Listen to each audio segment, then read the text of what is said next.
There are certain true mysteries so strange that they seem taken out of the pages of a fiction novel. In today's video, we'll be taking a look at 10 mysteries that are far stranger than any fictional story. We'll begin our countdown with the case of the Summerton Man. The authorities were notified on December 1948 when the body of a man was found in Summerton Beach, Adelaide, Australia. The man was well dressed in a suit with polished shoes. No one knew the cause of death, and an autopsy revealed that there were no traces of poison in his body. The police couldn't find any form of identification, and all the tags from his clothing have been cut out. Even after putting a photo of the body in the newspapers, no one came forward to identify the Summerton Man. 4 months later, the police discovered a piece of paper from a rare book sewn on the inside of his trousers. On the paper were the words, "Tamam Shud," which means, "It has ended." The police tracked down the book and discovered a phone number and a strange code. The number led them to Jessica Thompson, a woman who lived nearby.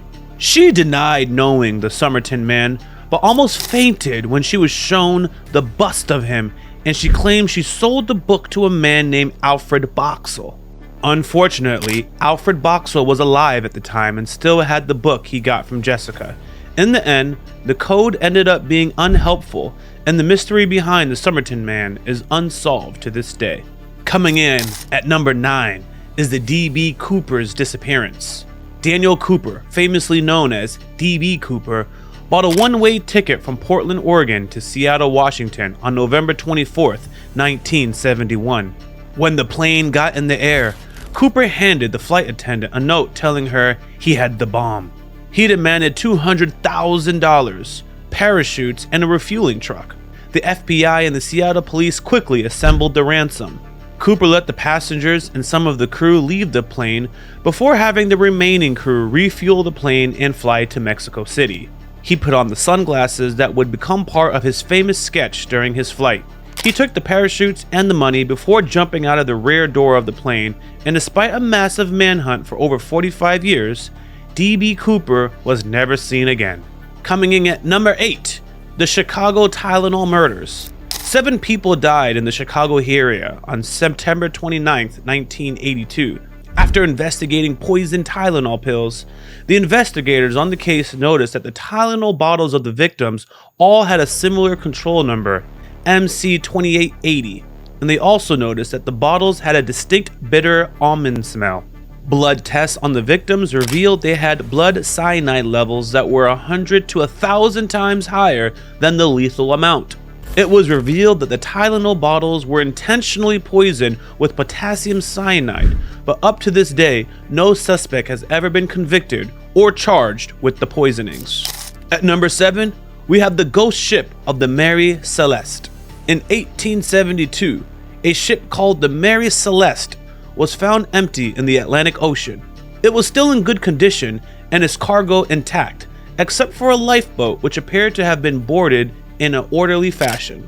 No one knew what happened to the crew, and no one on board was ever seen or heard from again.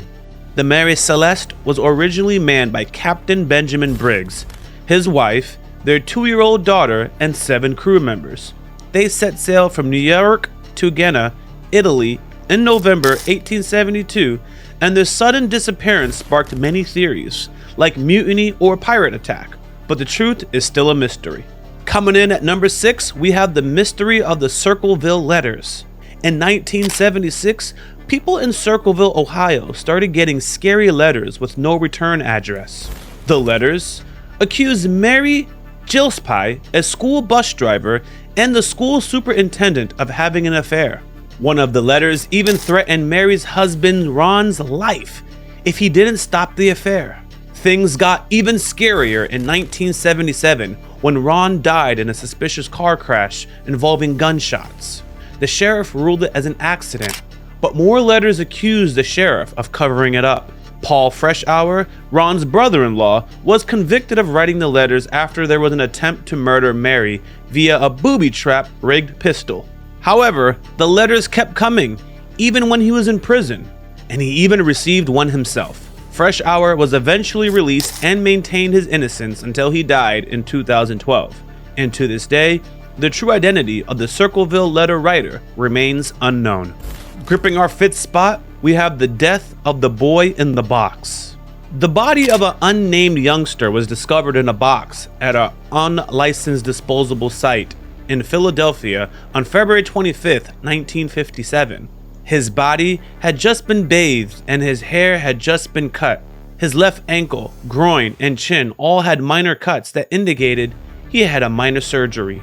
There were no witnesses, and it was found that he had suffered blunt force injuries to the head, which was the cause of the death. Because of the delays in reporting and the weather, the police were unable to accurately determine the time of death. The boy's body was held in a morgue, while visitors from 10 various states labored in vain to identify him. Around the nation, police distributed 400,000 flyers to post offices, courthouses, and police stations. And although the police collected the boy's fingerprints and compared his footprints to those local hospitals, no documentation was found to prove the boy ever existed.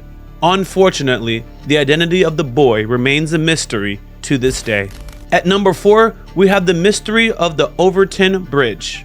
For some airy reason, the Overton Bridge in Dumbarton, Scotland, seems to possess the ability to call dogs to leap off the bridge to their deaths.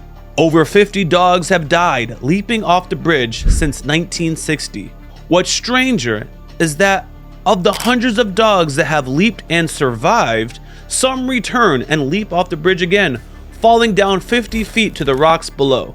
Despite many investigations and theories, no one knows for sure what happens in Overton Bridge that pushes dogs to their deaths. At number 3, we have Malaysian Airlines Flight 370 disappearance. A Boeing 777 flying from Malaysia to China on March 8, 2014, with 239 passengers and a crew vanished without a trace. This disappearance sparked the largest worldwide search effort in the history of aviation, but turned up only a few pieces of the airline debris. The only comment from the Prime Minister of Malaysia was that the plane had disappeared over the Indian Ocean. The absence of solid facts has led to many theories about Malaysian Airlines Flight 370, but despite the time and millions of dollars spent searching, the fate of the passengers and crew of Malaysian Airlines Flight 370 remains a mystery to this day. Gripping the second spot is the unexplained Phoenix lights. A V-shaped line of 5 lights was seen in the sky above Phoenix, Arizona on March 13, 1997. According to the National UFO Reporting Center, a retired police officer in Paulden, Arizona, about 2 hours north of Phoenix, made the first complaint on the lights at 8:16 p.m.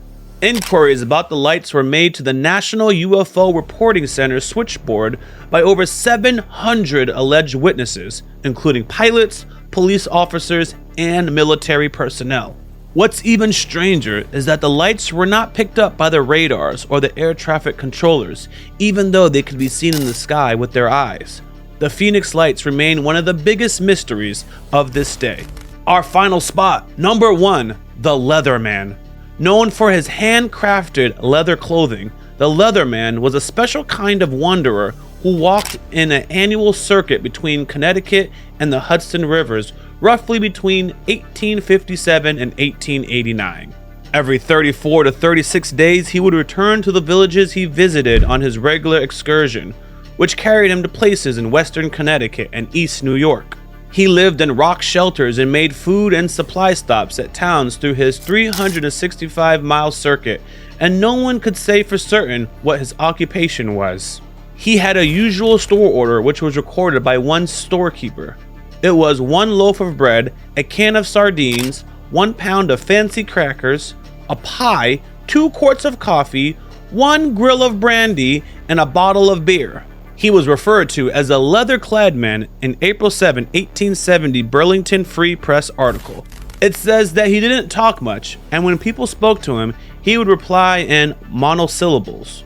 Rumor has it that he was from the French region of Picardy, but despite his fluency in French, he communicated mainly with gestures and grunts, hardly ever speaking the little English he knew. He'd cut the conversation short when someone asked about his history. The Leatherman died in 1889 from cancer, and to this day, his exact identity remains a mystery. What mystery shocked you the most? Let us know in the comments, and please do not forget to like, share, and subscribe for more amazing videos. Thanks for watching, and we'll see you in the next video.